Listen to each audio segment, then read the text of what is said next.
नमस्ते दोस्तों। आप सुन रहे हैं द कहानी बाज। हमारी आज की कहानी का नाम है आपका बंटी। और इस कहानी को लिखा है मनु भंडारी जी ने। और आज ये हमारा दूसरा एपिसोड होने जा रहा है। तो आइए चलते हैं आज की कहानी की ओर। और फिर वहां से बंटी तीर की तरह भाग गया, कुछ इस भाव और फुर्ती के साथ मानो उसे वहां बैठने की या कि उन दोनों के बीच की बातचीत सुनने जानने की कोई इच्छा नहीं है। वो तो बस यूं ही बैठ गया था, रखें अपनी बात अपने पास। दौड़ते दौड़ते दौड़ते हुए ही चाचा की अंतिम वाक्य को याद किया, जब धुरी गड़बड़ा जाती है तो जिंदगी लड़खड़ा जाती है। जरूर इस धुरी में ही कोई बात है, तभी तो उसे भगा दिया। धुरी का मतलब क्या होता है, किससे पूछे? टीटू से ही पूछेगा। टीटू सचमुच बहुत सारी ऐसी बातें जानता है जो वो नहीं जानता। उसके अम्मा पापा उसके सामने ही तो सारी ऐसी बातें करते हैं, इसीलिए सब जानता भी है। धुरी भी जरूर जानता होगा। टीटू गुलेल में कंकड़ लगाकर पेड़ पर बने घोंसले का निशाना साध रहा था। क्या कर रहा है? पापा ने कहा है मुझे भी तेरे जैसी बंदूक दिलवा देंगे, बस पहले मैं निशाना लगाना सीख जाऊं। निशाना तो गुलेल से भी सीखा जा सकता है। मैं तुझे अपनी बंदूक ही दे दूंगा, सीख लेना। इस समय कुछ अतिरिक्त रूप से उदार हो रहा है बंटी का मन। दे देगा? चल तो ले आए। टीटू ने गुलेल में फंसे कंकड़ को लापरवाही के साथ तड़ाक से जमीन पर ही उछाल दिया। अभी नहीं, वकील चाचा आए हैं, मम्मी और उनमें कोई बात हो रही है, जरूरी वाली। अभी बच्चों को उधर नहीं जाना चाहिए। बड़े बुजुर्गी अंदाज में बंटी ने कहा। ए टीटू, एक बात बताएगा क्या? धूरी का क्या मतलब होता है रे? तू जानता है? धूरी? टीटू सोचने लगा, फिर पूछा पर क्यों? एक बात है, पर तू पहले मतलब बता। कोई बहुत गड़बड़ मतलब होना चाहिए। और बंटी की आंखों के सामने मम्मी का उदास चेहरा घूम गया। लगा जैसे जो कुछ गड़बड़ है वो यही है, और जैसे भी हो इसका मतलब जानना ही है। शब्द अर्थ की कापी लाऊं, शायद उसमें कहीं लिखा हो। फिर एकाएक बोला, बताऊं? याद आ गया। बंटी की आंखें खुशी से चमक उठी। वो एक लाइन है ना यार, सब धन धुरी समान। कौन सी लाइन? मुझे तो नहीं मालूम। तुझे कैसे मालूम होगा? तू जब चौथी में आएगा तब तो पढ़ेगा। तो मतलब क्या हुआ? बंटी जैसे कहीं से खिन्न हो आया। धुरी यानी धूल मिट्टी, समझा? एक बार पढ़ी हुई बात मैं कभी नहीं भूलता हूं। पर टीटू के इस आत्मसंतोष से बंटी का मन हल्का नहीं हुआ। मन ही मन दोहराया, जब एक बार धूल गड़बड़ा जाती है तो धत, ये नहीं कुछ और होना चाहिए। बात क्या है तू बताना। बंटी ने एक बार इधर उधर देखा, फिर जरा पास सरक कर बोला, जब एक बार धूरी गड़बड़ा जाती है तो जिंदगी ही लड़खड़ा जाती है। और फिर इस भाव से देखने लगा मानो कह रहा हो, समझ लो, इतनी बड़ी बात है, बता सकते हो इसका अर्थ? क्या हुआ? तत पागल है तू? नहीं, पागल नहीं हूं, बहुत बड़ी बात होती है ये। इतनी बड़ी कि मैं और तू तो समझ ही नहीं सकते। मम्मी पापा लोगों की बात होती है, शायद उनकी लड़ाई की बात। और रात में जब सोया तो बार बार मन हो रहा था कि मम्मी से इस बात का अर्थ पूछे। चाचा क्या बात कर रहे हैं? चाचा क्या बता कर गए हैं? सब पूछे। मम्मी ने तो खुद बताने को कहा था, पर कुर्सी के पीछे छिप करके बैठने की हरकत से वो कहीं भीतर ही भीतर इतना सहमा हुआ था कि पूछने का साहस ही नहीं हुआ। सब कुछ जानने का ये कौतूहल उसके अपराध को और पुख्ता ही करेगा। नहीं, उसे कुछ भी नहीं जानना। पर बिना कुछ पूछे और जानने भी उसे बराबर लग रहा है। कोई एक बहुत बड़ी गड़बड़ी है जो उसके चारों ओर है, जो मम्मी के चारों ओर है। उस गड़बड़ी की बात बताने के लिए ही चाचा कलकत्ते से आए हैं। मम्मी इतनी उदास हैं, पर अब किससे पूछे? उसके पास भी जादू का लैंप होता तो घिसकर जिन्न को बुलाता और सब पूछ लेता। कैसे मिल सकता है जादू का लैंप? और फिर धीरे धीरे कहानियों का जादुई माहौल उसकी पलकों पर उतरने लगा और वो सो गया। शकुन के लिए समय जैसे एक लंबे अरसे से ठहर गया था। यूं घड़ी की सुई तो बराबर ही चलती थी। रोज सवेरे पीछे से आंगन से घुसकर धूप सारे घर को चमकाती धमकाती दोपहर को लॉन में फैल पसर कर बैठ जाती, और शाम को बड़ी अलसाई सी धीरे धीरे सरकती हुई पीछे की पहाड़ियों में छिप जाती। एक दूसरे को ठेलते हुए मौसम भी आते ही रहे, फिर भी शकुन को लगता था कि समय जैसे ठहर कर जम गया है। और जमे हुए समय की यह चट्टान न कहीं से पिघलती है न टूटती थी। बस टूटती रही तो शकुन धीरे धीरे तिल तिल। यूं तो पिछले 2-3 सालों से वो ठहराव का ये एहसास बराबर ही होता रहा है, पर इधर 1 साल से तो ये एहसास तीखा होते होते जैसे असह्य सा हो गया था। सामने खड़ी लंबी छुट्टियों और गर्मी के बेहद लंबे आलस और उदास दिन। कॉलेज क्या बंद हो जाएंगे, जैसे समय गुजारना एक अच्छा खासा बहाना खत्म हो जाएगा। वरना उसके नितांत घटनाहीन जीवन में मात्र कॉलेज जाना भी एक घटना की ही अहमियत रखता है। कॉलेज और कॉलेज के साथ जुड़ी अनेक समस्याओं की आड़ में वो कम से कम किसी में व्यस्त रहने का संतोष तो पा लेती है। वरना उसकी अपनी जिंदगी में कुछ भी तो ऐसा नहीं है जो क्षण भर को भी उत्तेजना पैदा कर सके। बंटी यदि सिर के बल खड़ा हो गया तो उसी को लेकर वो उत्तेजित सा महसूस करती रहती है। यदि उसने ठीक से खाना नहीं खाया, या कि वो किसी बात पर जिद करके रो दिया, या उसने कोई ऐसी बात पूछ ली तो इस उम्र के बच्चे को नहीं पूछनी चाहिए, तो वो उत्तेजित होने की स्थिति तक परेशान हो जाया करती है। हालांकि भीतर ही भीतर वो भी कहीं जानती है कि इनमें से कोई भी बात उसे सही अर्थों में उत्तेजित करके नहीं थकती। परंतु सही अर्थों में उत्तेजित होने के प्रयत्न में ही वो थक जाती है। केवल थक ही नहीं जाती, एक प्रकार से टूट जाती है। पर कल कील चाचा ने उसके सामने जो प्रस्ताव रखा और आज उसके लिए वे फिर आने वाले हैं, उसने उसे भीतर से जैसे पूरी तरह झकझोर दिया। हालांकि वो समझ नहीं पा रही है कि आखिर कल की बात में ऐसा नया क्या था जिसे लेकर वो इतनी परेशान या विचलित हो रही है। एक बहुत बहुत पुरानी समाप्त प्राय सी कहानी की पुनरावृत्ति ही तो है।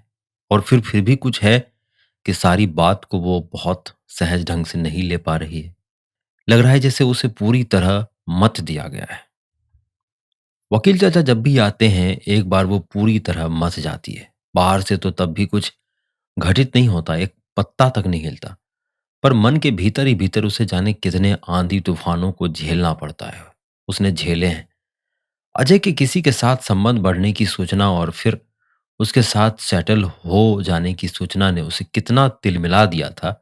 अकेले रहने के बावजूद तब एक बार फिर नए सिरे से अकेलेपन का भाव जागा था, बहुत तीखा और कटु होकर। अपमान की भावना ने उस दंश को बहुत ज्यादा बढ़ा दिया था। और कोई 1 साल से ऊपर हुआ, चाचा ने ही आकर कहा था, क्या बताएं, कुछ समझ में नहीं आता। बंटी को लेकर उसके मन में एक कचोट है, और यही कचोट कभी कभी तो वो ऊपर से नीचे तक क्रूर संतोष से भर गई थी। ना चाहते हुए भी आशा की एक हल्की सी किरण मन में कौंधी थी। कौन जाने बंटी ही। चाचा ने बंटी के लिए खिलौने दिए तो जाने क्यों लगा था कि ये मात्र बंटी के लिए ही नहीं, बंटी को माध्यम बनाकर उस तक भी कुछ भेजा गया है। उसके बाद अजय स्वयं आया था, हमेशा की तरह अलग ही ठहरा, अलग ही रहा और केवल बंटी को बुलवाया। उसे तो मुलाकात तक नहीं की। फिर भी शकुन को लगता रहा था कि ना मिलकर भी अजय जैसे कहीं फिर से उससे जुड़ गया है। उस दिन अजय के पास से लौटने पर वो बड़ी देर तक बंटी को दुलारती पुचकारती रही थी, मानो बंटी वहां से अकेला नहीं लौटा हो, अपने साथ अजय को भी ले आया हो। पर धीरे धीरे वो कचोट भी शायद समाप्त हो गई। कम से कम ये तो स्पष्ट हो गया कि उसे लेकर कुछ भी आशा करना एकदम व्यर्थ है। और उसके बाद से बराबर ये लगता रहा कि अब सब कुछ समाप्त हो गया है, अंतिम और निर्णयात्मक रूप से। और तब से समय उसके लिए जम गया था, शिला की तरह। चाचा ने कल बात शुरू करने से पहले कहा था, अब तो कोई उम्मीद नहीं है। तो उसे यही लगा था कि उम्मीद तो उसे ना अब है ना पहले कभी थी। फिर किस बात की उम्मीद है? फिर से साथ रहने की कोई चाहना उसके मन में नहीं था। उसने कई बार अपने अजय के संबंधों के रेशे रेसे उधेड़े हैं, सारी स्थिति में बहुत लिप्त होकर भी और सारी स्थिति से बहुत तटस्थ होकर भी।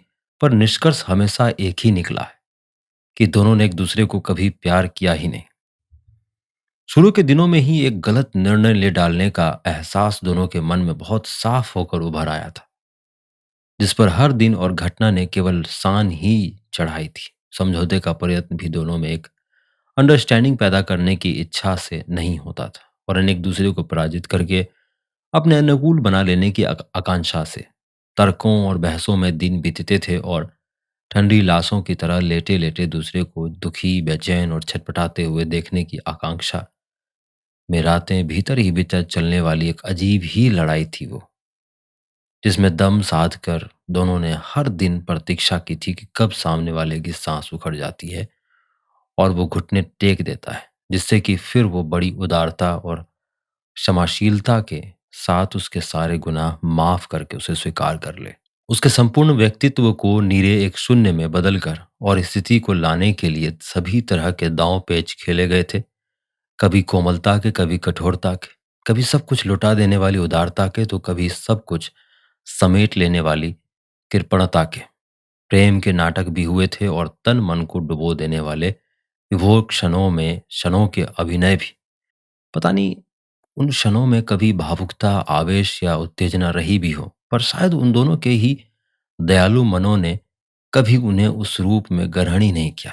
दोनों ही एक दूसरे की हर बात, हर व्यवहार और हर अदा को एक नया दांव समझने को मजबूर थे, और इस मजबूरी ने दोनों के बीच की दूरी को इतना बढ़ाया कि फिर बंटी भी उस खाई को पाटने के लिए सेतु नहीं बन सका, नहीं बना। साथ रहने की यह तरणा भी बड़ी विकट थी और अलगाव का त्रास भी। अलग रहकर भी वो ठंडा युद्ध कुछ समय तक जारी नहीं रहा, बल्कि अनजाने ही अपनी जीत का संभावनाओं को एक नया संबल मिल गया था कि अलग रहकर ही शायद सही तरीके से महसूस होगा कि सामने वाले को खोकर क्या कुछ अमूल्य खो दिया है। और वकील चाचा की हर खबर, हर बात इन संभावनाओं को बनाती बिगाड़ती रही थी। सामने वाले को पराजित करने के लिए जैसा सायास और सनद्ध जीवन उसे जीना पड़ा, उसने उसे खुद ही पराजित कर दिया।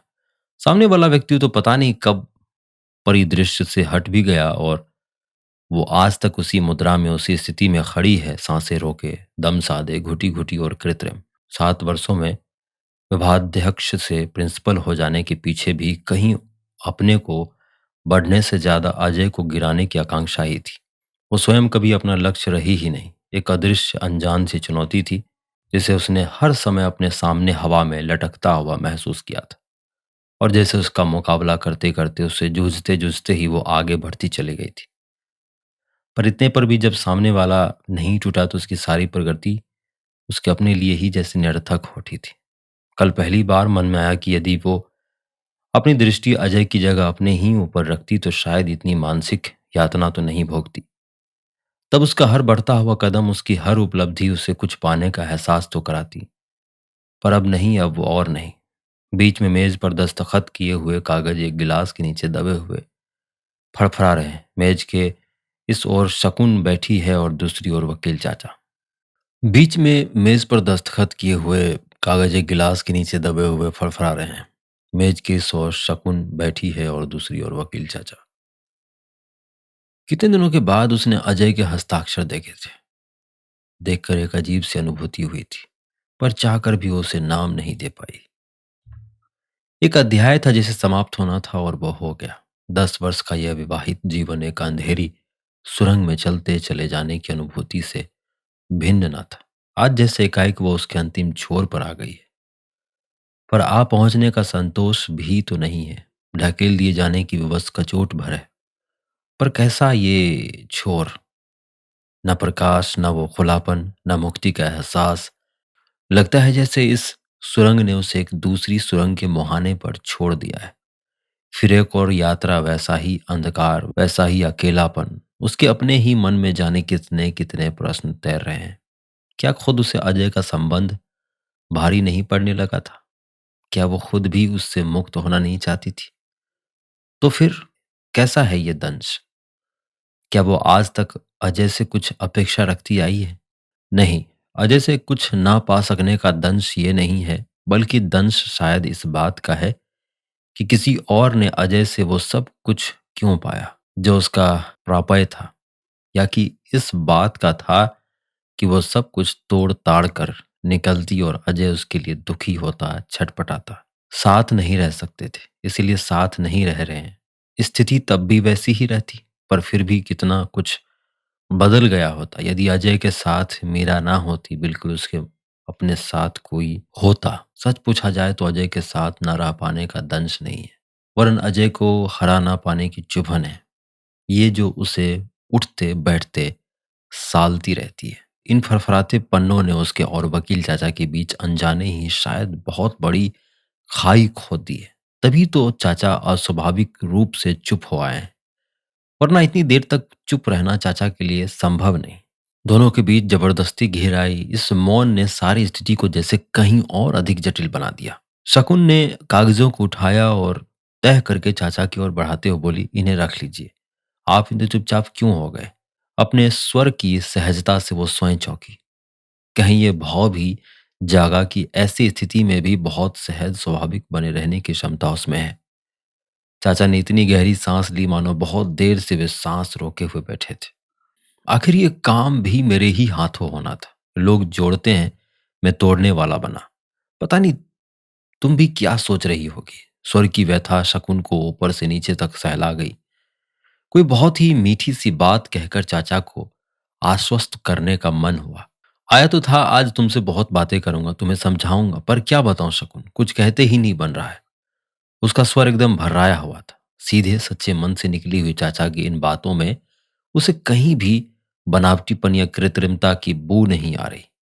आप क्यों इतना गिल्टी फील कर रहे हैं? इसमें नया तो कुछ नहीं है। जो था उसे ही तो कानूनी रूप दिया जा रहा है। और कहने के साथ ही उसे लगा काश वो अपने मन को भी ऐसे ही समझा पाती। दोनों के बीच फिर मौन घिराया। वे दोनों और आसपास का सारा माहौल कुछ अजीब तरह से स्तब्ध था। केवल पास में पलंग पर सोया बंटी रह रह कर हाथ पैर चलाता या करवट ले लेता। और फिर एकाएक चाचा ने बात शुरू कर दी, बिना किसी भूमिका के। शायद शकुन के बात ने, उसके स्वर ने उन्हें आश्वस्त कर दिया था कि उस संकोच को तोड़ दिया जिसके नीचे दबे दबे वे कुछ बोल नहीं पा रहे थे। हो सकता है तुम्हें मेरी कल की बात बुरा लगा हो। रात में भी मैं इसी बात पर सोचता रहा था, पर बंटी को तुम्हें होटल भेज ही देना चाहिए। चाचा फिर अपने फॉर्म में आ गए थे, पर शकुन का मन सशंकित हो आया। शकुन जानती है कि हॉस्टल का आग्रह चाचा के अपने मन की उपज नहीं, वे उसे कलकत्ते से ढो कर लाए हैं। ये एक आदेश है जो सुझाव के खोल में लपेट कर उसके पास भेजा गया, और इसीलिए वो बहुत कटु हो आई।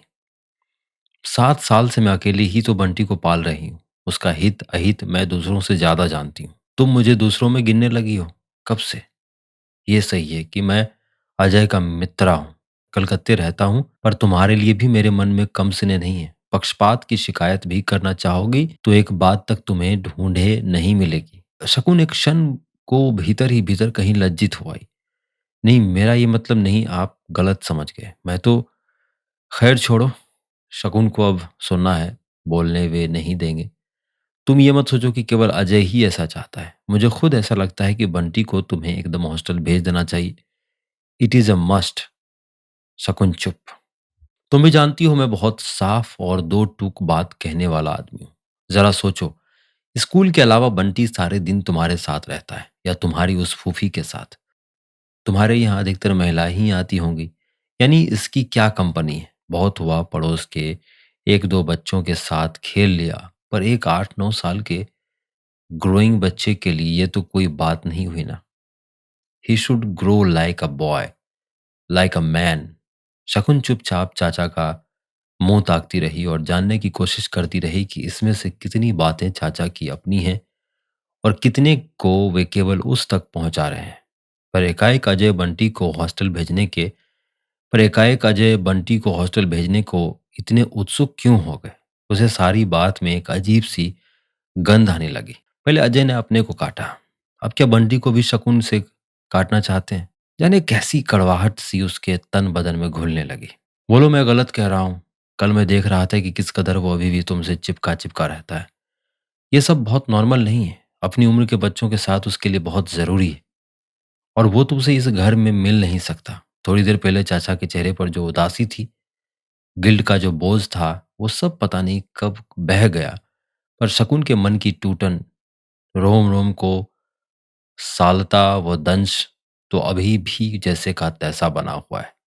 ऊपर से वे सारी बातें, वकील चाचा को क्या एक बार भी इस बात का ख्याल नहीं आ रहा कि कितना सह सकती है आखिर शकुन? अच्छा बताओ, बंटी जिस तरह पल रहा है, तुम उससे संतुष्ट हो? और जैसे पहली बार उसका उत्तर सुनने के लिए वे चुप हैं, मैं जितना भी संभव हो सकता है उसके लिए करती हूँ। कॉलेज के बाद सारा समय एक तरह से उसी पर देती हूँ, और कह ही क्या सकती हूँ। ओफ़ो! बात तुम्हारे करने की तो नहीं है। इससे किसको इनकार है कि तुम बहुत करती हो, बल्कि जितना नहीं करना चाहिए उतना करती हो। और उससे तुम हम उम्र बच्चों की कंपनी तो नहीं दे सकती हो ना। और उन्हें नज़रें शकुन के चेहरे पर गड़ा दी और उन्होंने अपनी नज़रें शकुन के चेहरे पर गड़ा दी। एक बार शकुन का मन हुआ कि वो एक शब्द भी नहीं बोले, ढीठ बनकर सब सुनती चली जाएं। देखें कहाँ तक बोलते हैं। क्यों सुने वो अब इन लोगों की बातें? क्यों माने इन लोगों की सुझाव? अपने और बंटी के बारे में वो पूरी तरह स्वतंत्र है। कुछ भी सोचने के लिए, कुछ भी करने के लिए। बोलो, बंटी को हॉस्टल भेजने की बात तो आपने कह दी, पर कभी ये भी सोचा है कि उसे हॉस्टल भेजकर मैं कितनी अकेली हो जाऊंगी? और उसका स्वर एकाएक बिखर गया। वो कहीं से भी अपनी दुर्बलता नहीं दिखाना चाहती थी, पर जाने कैसे गला भिंच सा गया। चाचा की नजरों की चुभन और भी तीखी हो गई। शकुन को लगा जैसे बात कहने के पहले या तो वे अपनी बात का वजन तौल रहे हैं, या शकुन के सहने का सामर्थ्य। वो भीतर ही भीतर कहीं से बेचैन होने लगी। साथ ही मन में एक आक्रोश भी घुलने लगा। बंटी उसके अधिकार की सीमा है जिसमें वो किसी को नहीं आने देगी। अपने चेहरे पर नजरें टिकाए चाचा उसे बड़े घाघ लगे। एक क्षण को इच्छा हुई ऊपर से ओढ़ी हुई इस सद्भावना के रेशे रेशे बिखेर दे और वात्सल्य में छिपी उस मक्कारी को उघाड़ कर रख दे। कौन सा दांव अब चलेंगे? वो अपने को पूरी तरह तैयार करने लगी। मुझे डर है शकुन, कहीं तुम अपना अकेलापन खत्म करने के चक्कर में बंटी का भविष्य ही ना खत्म कर दो। तुम्हारा ये अतिरिक्त स्नेह उसे बौना ही ना छोड़ दे। शकुन ऊपर से नीचे तक तिल मिला गई, पर फिर भी उसने एक शब्द तक नहीं कहा। चाचा धीरे धीरे और संभल संभल कर बोल रहे थे। शायद शकुन के चेहरे की प्रतिक्रिया भी उन्होंने समझ ली थी, और स्थिति की नाजुकता भी। चीजों का सही तरीके से लेना सीखो शकुन। मैं जानता हूं कि तुम्हें इस बात में तरह तरह की गंध आ रही होगी। जिस स्थिति में तुम हो उसमें यह बहुत स्वाभाविक भी है। जब आदमी एक जगह धोखा खाता है तो उसे लगता है सब जगह धोखा ही धोखा है, पर ऐसा होता नहीं है। शकुन चुपचाप पैर के नाखून से धरती कुरेदती रही। उसे कुछ नहीं कहना, बस वो करेगी वही जो उसे ठीक लगेगा। बात बंटी के हित की ही है, और सच पूछो तो बंटी से भी ज्यादा तुम्हारे हित की है। तुम मानोगी नहीं, और तुम मानोगे नहीं, और कहना भी बड़ा अजीब लगता है, पर मेरे सामने इस समय तुम्हारी बात ही सबसे प्रमुख है। शकुन चौंकी। अब ये कोई नया दांव है क्या? अंधेरे में चाचा का चेहरा बहुत साफ नहीं दिखाई दे रहा, पर स्वर में कहीं भी किसी तरह के दाव पेच की गंध नहीं थी। क्या भरोसा वकील आदमी ठहरे। जरा आज से 8-9 साल बाद की बात सोचो, जब बंटी की अपनी जिंदगी होगी, अपने स्वतंत्र संबंध होंगे, अपनी इच्छाएं और अपनी महत्वाकांक्षाएं होंगी। तब तुम्हारा कितना अस्तित्व होगा जिसकी जिंदगी में। चाचा एक क्षण को रुके, मानो बात को धीरे धीरे कहकर उसके एक एक पहलू के महत्व को समझा देना चाहते हो। और इस स्थिति की दो ही परिणतियां हो सकती हैं। या तो तुम उसके स्वतंत्र अस्तित्व को समाप्त करके उस पर हावी होने की कोशिश करोगी, और या फिर अपने को बहुत ही उपेक्षित और अपमानित महसूस करोगी। उस समय तुम्हें यही लगेगा कि जिसके पीछे तुमने अपनी सारी जिंदगी बर्बाद की, वो अब तुम्हें ही भूल कर अपनी जिंदगी जीने की बात सोच रहा है। उस समय तुम्हें बुरा लगेगा। आज अजय को लेकर तुम्हारे मन में जो कटुता है, हो सकता है कि वही फिर बंटी को लेकर हो, और आज से 10 गुना ज्यादा हो। शकुन को लगा जैसे कोई पूरे होश हवास में उसे आड़ी से चीरे जा रहा है। एक बहुत ही कटु और विभिन्न सच्चाई है जिसे उसके पूरे नंगेपन में चाचा उसके सामने रखना चाहते हैं। पर क्यों? क्या वो ये सब नहीं जानती, या कि उसने इस सब पर नहीं सोचा है? दिनों, हफ्तों, महीनों सोचा है, रात रात भर जाग कर सोचा है, पर यह सोचना उसे कहीं उबारता नहीं, केवल डुबोता है गहरे में और गहरे में। एक क्षण को कहीं बहुत गहरे में डूबी डूबी सी शकुन को चाचा की आवाज बड़ी अस्वाभाविक सी लगी। वो एक टक चाचा के चेहरे को देख कर भी जैसे कुछ नहीं देख रही थी। जो होना था सो तो हो ही गया, और चलो अच्छा ही हुआ। सारी जिंदगी उस तनाव में काटने की उपेक्षा तो उससे मुक्त होना लाख गुना अच्छा था। ये कानूनी कार्रवाई हो जाएगी सो भी अच्छा ही रहेगा। ये संबंध ही ऐसा है कि लाख लड़ भिड़ लो, अलग रहने लगे, पर कहीं ना कहीं आशा का एक तंतु जुड़ा ही रह जाता है। वो आशा चाहे जिंदगी भर पूरी ना हो, होता भी नहीं है, फिर भी मन है कि इधर उधर नहीं जाता, बस उसी में अटका रह जाता है। शकुन का मन हुआ कि साफ कह दे कि उसके मन में आशा का कोई भी तंतु वंतु नहीं है, पर इतना बड़ा झूठ उससे नहीं बोला गया, सो भी वकील चाचा के सामने। उम्र और अनुभवों ने सान चढ़ाकर जिनकी नजरों को बहुत पैना बना दिया है। पर मैं चाहता हूं कि अब तुम अपने बारे में सोचना शुरू करो, बिल्कुल नए ढंग से, एकदम व्यवहारिक स्तर पर। शकुन की आंखों में एक बड़ा असहाय सा भाव उतर आया। क्या रखा है सोचने के लिए अब उसके पास?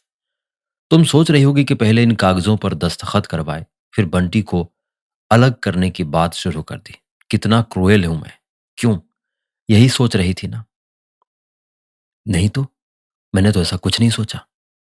झूठ बोलते समय उनका अपना स्वर शायद बहुत कांप सा रहा था। कम से कम उसे ऐसा ही लगा। सोचा भी हो तो मैं बुरा नहीं मानूंगा, पर मैं तुम्हें तकलीफ देने के लिए बंटी को अलग नहीं करना चाहता। बिना बंटी को अलग किए भी तुम सोच सको तो अच्छा है, पर इतना जरूर कहूंगा कि तुम केवल बंटी की माँ ही नहीं हो, इसलिए केवल बंटी की माँ की तरह ही मत जियो, शकुन की तरह भी जियो। चाचा का अभिप्राय वो समझ भी रही थी और नहीं भी समझ रही थी। ठीक है, जो कुछ भी हुआ वो बहुत सुखद नहीं है, पर वो अंतिम भी नहीं है। कम से कम तुम जैसी औरत के लिए वो अंतिम नहीं हो सकता, नहीं होना चाहिए।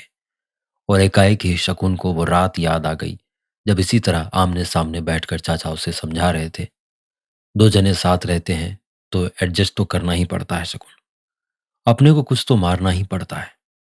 और जब अपने सारे हथियार चूक गए थे तो बड़े हताश स्वर में बोले थे, यदि ऐसा ही है तो फिर अच्छा है कि तुम लोग अलग हो जाओ।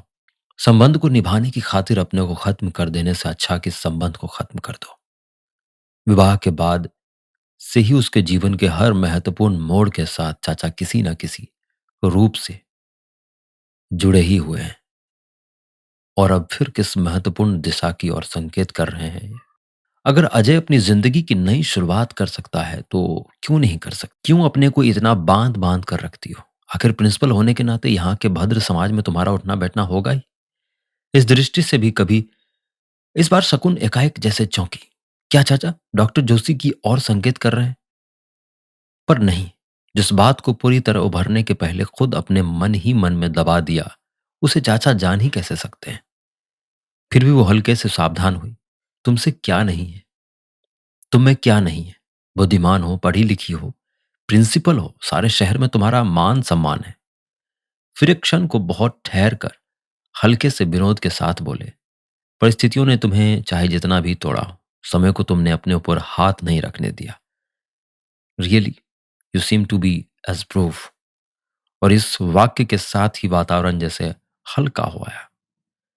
सारी बात को और अधिक सहज बनाने के लिए उन्होंने फिर कहा, जो कुछ हो गया उसे भूल जाओ। बीती बातों को काटते रहना बूढ़ों का स्वभाव होता है। पर तुम तो, पास सोए बंटी ने करवट ली और एकदम पलंग की पाटी पर आ गया। शकुन झटके से उठी और उसे गिरने से बचाया। इतना लौटता है कि अगल बगल में रुकावट ना हो तो रात में 5-10 बार नीचे ही गिरो। फिर धीरे से बीच में करके उसे बड़े स्नेह से थपकने लगी। चाचा ने मेज पर से टोपी उठाकर सिर पर रखी और उठने की मुद्रा में बोले, अरे अब छोड़ो ये रुकावटें लगाना। गिरता है तो गिरने दो, कुछ नहीं होता इस तरह गिरने से। गिर गिर कर ही बच्चे बड़े होते हैं, बनते हैं, और वे उठ खड़े होते हैं। इस सिलसिले में मुझे एक अमेरिकन की याद आती है। वो कुछ महीनों यहाँ रहा था और देखने सुनने के बाद बोला था कि हिंदुस्तानी लोग बच्चों से प्रेम नहीं करते, उन्हें बच्चों से मोह होता है, अंधा मोह। सच कहता हूं, तब मुझे बड़ा ताव आ गया था उस पर बाद में सोचा वो ठीक ही कहता था। एक आम हिंदुस्तानी बच्चे की सही ढंग से परवरिश करना जानता ही नहीं। प्यार और देखभाल के नाम पर माँ बाप ही अपने को इतना थोपे रहते हैं, बच्चे पर कि कभी वो पूरी तरह पनप ही नहीं पाता। और अपनी छड़ी उठाकर वे एकदम खड़े हो गए। उनसे दुगुनी उनकी छाया लॉन में लेट गई। ये क्या आप एकदम ही चल दिए? और नहीं तो क्या, 10:30 तो बज गए। वैसे भी आज सवेरे का निकला हुआ हूं। कल तो चले जाएंगे ना? बस कल कुछ। अगला चक्कर कब लगेगा अब आपका? साथ साथ चलते हुए ही शकुन ने पूछा। अपना आना अपने मुवक्किलों के हाथ है। जब भी किसी की तारीख पड़ जाए। आगे बढ़कर शकुन ने फाटक खोला। चाचा घूम कर खड़े हो गए। देखो शकुन, मेरी बातों पर जरा गंभीरता से सोचना। जो कुछ मैंने कहा वो महज तसल्ली देने के लिए नहीं, बल्कि आई मीन इट। और उन्होंने बड़े स्नेह से शकुन का कंधा थपथपाया तो शकुन भीतर तक भीग गई। फिर एक क्षण रुककर बोले, देखो, अब जब भी तारीख पड़ेगी अजय आ जाएगा। बस एक 10 मिनट के लिए कोर्ट जाना होगा। इस किस्से को भी खत्म ही करो। अच्छा? और वे घूम पड़े। अंधेरे में तेज तेज कदमों से चलता हुआ उनका आकार छोटे से छोटा होता चला गया और फिर मोड़ पर जाकर अदृश्य हो गया। पर शकुन जहां की तहां खड़ी रही। चाचा की उपस्थिति के स्वर की आत्मीयता के और लाजवाब तर्कों के जादू ने उसके मन की सारी शंकाओं और संदेह को दूर कर दिया था। मंत्रविद्ध सी उसने चाचा की एक एक बात पर विश्वास कर लिया था और उसे चाचा की सारी बातों पे अपना हित ही नजर आया था। पर चाचा के अंतिम वाक्य ने जैसे एक झटके से सारा जादू तोड़ दिया। कुछ नहीं, हुए केवल उससे हस्ताक्षर करवाने आए थे। कहीं वो अड़ ही जाती तो अजय के लिए एक संकट पैदा हो सकता था। मीरा इज एक्सपेक्टिंग, चाचा के शब्द उभरे। तो इसीलिए यह सारा जाल रचा गया था। ये बात तो अजय भी लिख सकता था, पर शायद इसीलिए चाचा को भेजा गया कि कोई रास्ता बाकी न रह जाए शकुन के बच निकलने के लिए।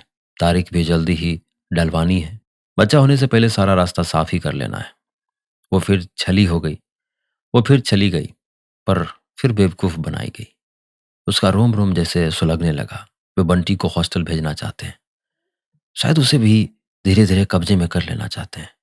पर वो बंटी को कभी भी हॉस्टल नहीं भेजेगी। वो जानती है अजय बंटी को बहुत प्यार करता है, पर अब से वो बंटी को मिलने भी नहीं देगी। बंटी से ना मिल पाने की वजह से अजय को जो यातना होगी उसकी कल्पना मात्र से उसे एक क्रूर सा संतोष मिलने लगा। मरे मेरे हाथों से शकुन ने गेट बंद किया और किसी तरह अपने को घसीटती हुई पलंग तक लाई। बंटी सोया था, बेखबर और निश्चित। जरूर किसी राजा रानी और परियों के सपनों में खोया होगा। रोज कहानी सुनता है, पढ़ता है और फिर ऐसे ही सपने देखता है। उसने झुककर उसे एक बार प्यार किया। उसके माथे पर बालों की जो लटें छितरा आई थी उन्हें समेट कर पीछे किया। लगा बंटी का शरीर एकदम ठंडा हो आया है। बाहर ठंडक बहुत ज्यादा बढ़ चुकी थी। अपने में ही डूबे डूबे उसे पता ही नहीं लगा। उसने जल्दी में बंटी को गोद में उठाकर साड़ी का पल्ला उसके चारों ओर लपेट दिया और उसे भीतर ले आई। बहुत ही धीरे से संभाल कर उसने उसे पलंग पर सुला दिया, जैसे कुछ बहुत ही अमूल्य, बहुत ही कीमती हो। और तब एक अजीब सी भावना मन में आई, बंटी केवल उसका बेटा ही नहीं, वो हथियार भी है जिसे वो अजय को टॉर्चर कर सकती है, करेगी। और जब वो खुद पलंग पर लेटी तो सबसे पहला चेहरा डॉक्टर जोशी का ही उभरा। वो चेहरा जो एक समय बार बार उभरने लगा था अपनी अनेक अनेक मुद्राओं के साथ, फिर जिसको उसने बरबस ही अपने से परे हटा दिया था। इधर 4-5 महीनों से कोई पता ही नहीं। एक तो शहर का सबसे बड़ा डॉक्टर, फिर शकुन का निहायत ही सर्द और जड़ व्यवहार। आज अचानक फिर से सब कुछ याद हो आया। पिछली सर्दियों में बंटी बीमार हो गया था तो कितनी आत्मीयता और एहतियात से संभाला था इसे। केवल बंटी को ही नहीं, बुखार के बढ़ते रहे पॉइंट के साथ हौसला खोती और घबराती शकुन को भी संभाला था। बीमारी के कारण ही दोनों का परिचय हुआ था। धीरे धीरे कारण हट गया, बस परिणाम बाकी रह गया। वो पति से अलग होकर रहती है, ये शायद सारा शहर जानता है। इसीलिए एक बार भी बंटी के पापा के बारे में नहीं पूछा था। हाँ, अपनी पत्नी की मृत्यु का समाचार जरूर दे दिया था और फिर बिना कुछ कहे ही बहुत कुछ कह दिया था। शायद ऐसी बातें कभी शब्दों की मोहताज नहीं रहती। जब जब बंटी जब तक बंटी के समाचार जानने या कि ऐसे इधर से जा रहा था का सहारा लेकर आते रहे थे। चाय पानी होता था, बातचीत होती थी, पर शकुन उन सारे संकेतों के प्रति उसी उत्साह या ललक के साथ रिएक्ट नहीं कर पाती थी। और फिर शकुन की उदासी के कारण ही सब कुछ समाप्त हो गया। शायद शुरू होने से पहले ही किशोर उम्रावली भावुकता तो थी नहीं कि आदमी खाना सोना तक भूल जाए। बड़े नामालूम से ढंग से सब शुरू हुआ था और वैसे ही खत्म भी हो गया। बस एक हल्का सा अक्स उसके मन पर कहीं रह गया था। आज अनजाने ही वकील चाचा उस पर से समय के धूल पोंछ दिए। चेहरे उभरने के साथ ही पहली बात मन में आई, अजय के मुकाबले में जोशी कैसे हैं? और दूसरी बात आई, मीरा के मुकाबले में कैसे हैं? मीरा को उसने नहीं देखा, बस सुना है उसके बारे में। अनेक काल्पनिक चेहरे भी उभरे हैं मन में। पहले उन काल्पनिक चेहरों की तुलना अपने से किया करती थी। वो तुलना बहुत स्वाभाविक भी थी। पर जोशी और मीरा के मुकाबले की क्या तुक भला? फिर भी मन है कि बार-बार कुछ तौल परख रहा है। उसे याद है पहले भी जब-जब उसने जोशी के बारे में कुछ सोचा था, अनजाने और अनचाहे ही हमेशा अजय आकर उपस्थित हो गया था। केवल अजय ही नहीं, कहीं मीरा भी आकर उपस्थित हो जाती थी। उसे साफ लगता था कि जोशी या किसी का भी चुनाव उसे करना है तो जैसे अपने लिए नहीं करना है, अजय को दिखाने के लिए करना है, मीरा की तुलना में करना है। पर जब जब ये भावना उठी उसने स्वयं अपने को बहुत धिक्कारा, अपनी भतृष्णा की। क्यों नहीं वो अपने लिए जीती है, अपने को लक्ष्य बनाकर जी पाती। पर आज फिर अजय आकर खड़ा हो गया, अनदेखी मीरा आकर खड़ी हो गई। उसने अभी भी हस्ताक्षर करके दिए, कम से कम अब तो इन सब से मुक्त हो जाए। उसे मुक्त होना ही है, एक नई जिंदगी की शुरुआत करनी ही है। पर फिर मन में कहीं तैर ही गया, अजय को उसे दिखा ही देना है कि वो अगर एक नई जिंदगी की शुरुआत कर सकता है तो वो भी कर सकती है। नहीं, उसे किसी को कुछ नहीं दिखाना। जो कुछ भी करना है अपने लिए करना है। और तब उसने बरबस ही सब चेहरों को परे धकेल दिया। केवल जोशी का चेहरा बड़ी देर तक आंखों के सामने टंगा रहा। हमारी आज की कहानी में बस इतना ही। मिलते हैं तीसरे एपिसोड में अगले दिन। इसी तरह बने रहिए हमारे साथ और सुनते रहिए द कहानी बाज।